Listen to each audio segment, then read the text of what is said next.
না দিয়েছে চিকিৎসা, না দিয়েছে খাবার, না দিয়েছে তাকে সুস্থভাবে বেঁচে থাকার কোনো ধরনের আয়োজন। সবাই সন্দেহ করে, মানুষ সন্দেহ করে, আমরাও করি। একজন সুস্থ মানুষ হাঁটতে হাঁটতে জেলখানায় গেলেন, আর তিনি ফিরে আসলেন হুইল চেয়ারে। তিনি ফিরে আসলেন অর্ধ মৃত হয়ে তার বাসভবনে। সেটা মুক্তি দেওয়া হয়নি তাকে, করোনার প্রবল প্রকোপে তাকে সেখানে এনে রাখা। তারপর ক্রমান্বয়ে যত দিন গেছে ততদিন তিনি ধীরে ধীরে ধীরে ধীরে মৃত্যুর কোলে লুটিয়ে পড়েছেন। কিন্তু এই যে তার যে অসুস্থতা, মৃত্যুর কোলে যে লুটিয়ে পড়া, এর মধ্যে যতক্ষণ তার জীবনী শক্তি ছিল ততক্ষণ পর্যন্ত তিনি আমাদের কাছে এটি প্রতিবাদের প্রতীক হয়েছিলেন, অন্যায়ের বিরুদ্ধে সংগ্রামের প্রতীক হয়েছিলেন। একটি ফ্যাসিবাদী শাসনের বিরুদ্ধে কিভাবে লড়াই করতে হয় তার দৃষ্টান্তের একটি পতাকা হয়ে তিনি ছিলেন। এটাই বেগম জিয়া। এবং এই কারণেই তিনি পরাজিত নন, তিনি বিজয়ী।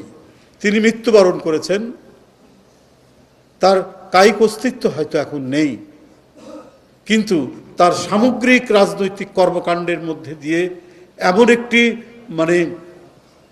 ক্যানভাস তৈরি করেছেন, সেই ক্যানভাসের মধ্যে তার যে আমরা চেহারাটা, তার যে প্রতিকৃতিটা আমরা দেখতে পাই, সেটাই যেন একটা বীরত্বের, সাহসের, বিজয়ী হওয়ার একটি প্রতিকৃতি। শাসনকাল দেখুন, রাজপথে যেমন তিনি দৃপ্ত, আত্মপ্রত্যয়ী, বিজয়ী হওয়ার প্রেরণা যোগায়, ঠিক তেমনিভাবে তার শাসনকাল দেখুন, কোথায় আমাদের অন্ধকার, কোথায় আমাদের অবনতি, অনুন্নয়ন, সেটাকে উন্নতি ঘটাতে হবে। 1990 সালে ম্যাট্রিক পরীক্ষার রেজাল্ট হচ্ছে 31.something%, আর নারীরা পাশ করেছে 30.something%। আপনারা দেখবেন এখনো পর্যন্ত, আপনারা যদি যান 1990 সালের যে ম্যাট্রিকের রেজাল্ট, এটা একটি রাষ্ট্রের জন্য, জাতির জন্য খুব আনন্দদায়ক নয়। খুব গভীরভাবে ওটা প্রত্যক্ষ করেছে যে প্রায় 70%-এর মতো ছেলেমেয়েরা ফেল করে যাচ্ছে, তার মধ্যে আবার মেয়েরা পিছিয়ে। তিনি 91 ক্ষমতায় আসলেন। সবচেয়ে বড় যে ব্যাপারটা হলো যে আগে ক্ষমতায়ন করতে হবে যারা পিছিয়ে আছে, পিছিয়ে থাকা অনগ্রসর গোষ্ঠীকে ক্ষমতায়ন করতে হবে। আর সামগ্রিক মানব গোষ্ঠীর মধ্যে, আমাদের এই বাংলাদেশের জনসমাজের মধ্যে পুরুষের চেয়ে মেয়েরা পিছিয়ে, অতএব তাদের উন্নতি না হলে এটা হবে না।